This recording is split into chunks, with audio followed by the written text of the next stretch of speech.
स्वागत है आपका to the amazing platform math with Vinod में। हम एक्सरसाइज 4.5 का क्वेश्चन नंबर 7 करने वाले हैं। क्वेश्चन देखिए, क्वेश्चन अपने पास दिया हुआ है, find the inverse of each of the matrices if it exist.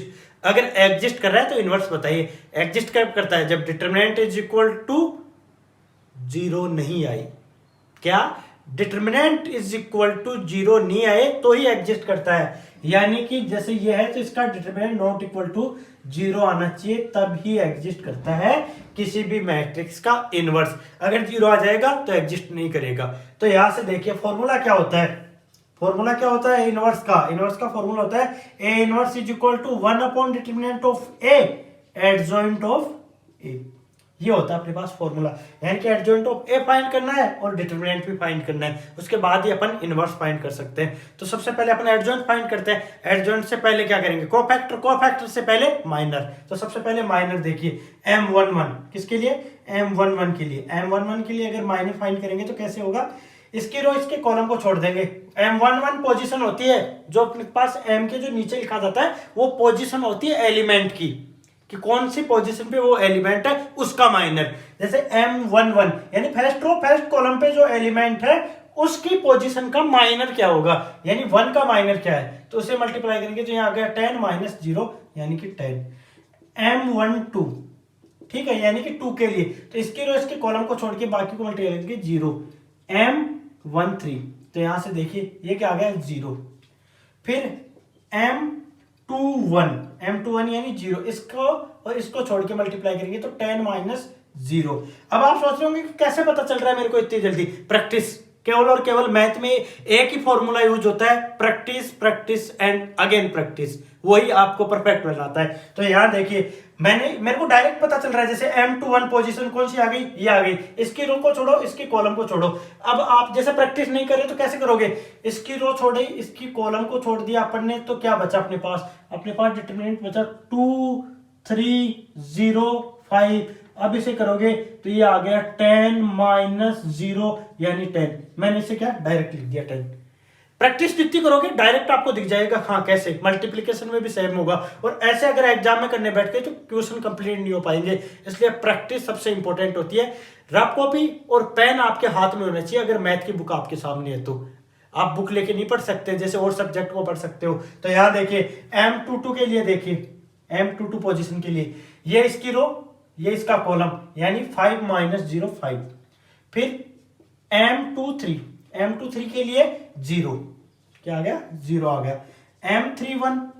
M31 यानी ये इसको छोड़ के बाकी को मल्टीप्लाई करेंगे तो यहां 8 माइनस 6 2।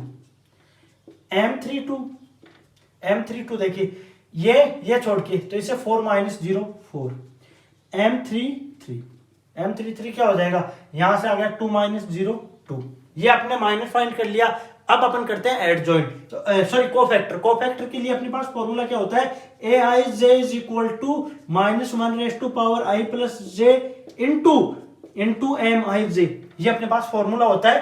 तो अपन डायरेक्ट मैं क्या कर रहा हूं, मैट्रिक्स में लिख रहा हूं। ठीक है, मैट्रिक्स में किस तरीके से लिखेंगे? वो मैट्रिक्स होगी अपने पास किसकी? कोफैक्टर की मैट्रिक्स। तो यहां से अपने पास पोजीशन क्या है? ये 1 1 पोजीशन है। ठीक है, तो 1 1 पोजीशन के लिए अगर अपन यहां लिखेंगे 1 प्लस 1, यहां देखिए -1 रेज टू पावर 1 प्लस 1 और M11। तो यहां पे अगर 1 प्लस 1 क्या हो गया? इवन आ गया। तो -1 की पावर अगर इवन है तो वो पॉजिटिव हो जाता है, क्योंकि देखिए -1 रेज टू पावर 2 है, जिसे क्या लिख सकते हैं? -1 इंटू -1। तो यहां से आ गया क्या? सॉरी 1। ठीक है, प्लस का 1। तो ये बेसिक सी चीजें हैं जो मैं आपको इस तरीके से बता भी देता हूं बीच बीच में। तो यहां से देखिए यहाँ पे क्या आ जाएगा? कोई चेंज नहीं आएगा। तो यहां आ जाएगा 10। यहां अपने पास क्या आ जाएगा? 0। यहां पे आ जाएगा 0। यहां देखिए 2 प्लस 1 यानी कि ओड होगा तो माइनस, यानी कि यहां पे आ जाएगा माइनस का 10। फिर यहां से 2 प्लस 2 इवन यानी 5। 2 प्लस 3 ओड 0 आ जाएगा यहाँ पे, क्योंकि 0 इंटू -1 भी 0 ही रहेगा। यहां से आएगा 3 प्लस 1 यानी इवन यानी 2। यहां से 3 प्लस ओड का मतलब माइनस का 4। फिर यहां से 2। ये आ गई अपने पास ए। ये किसकी मैट्रिक्स है? ये मैट्रिक्स, ये वाली ए मैट्रिक्स नहीं है, ये अपने पास कोफैक्टर की मैट्रिक्स है।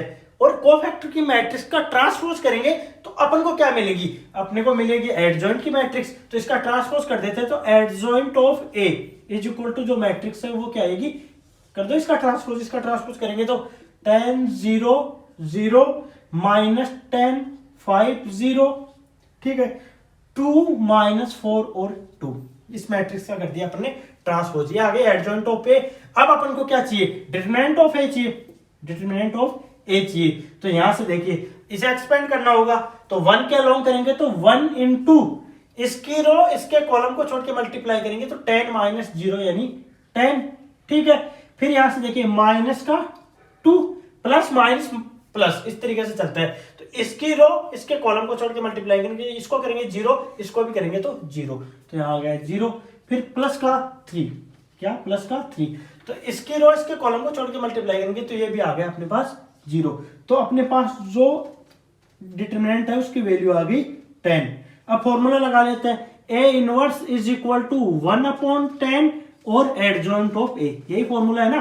तो पुट कर देते हैं वैल्यू 10 माइनस 10 और 2, 0 5 माइनस 4 0 0 2, ये हो गए अपने पास इनवर्स, ठीक है। इस तरीके से अपन इनवर्स फाइंड करते हैं। या तो आप 1/10 को आप अंदर भी ले जा सकते हैं या ऐसे बाहर भी छोड़ सकते हो, जो आपको अच्छा लगे दिखने में, आपकी आंखों को अच्छा लगे वो आप लिख सकते हैं। आई थिंक क्वेश्चन नंबर 7 आपको समझ में आ गया होगा। इसके बाद भी कोई डाउट रह रहा है तो कमेंट सेक्शन में जरूर पूछिए, और हाँ प्लीज चैनल को सब्सक्राइब जरूर कर लीजिए। Thank you.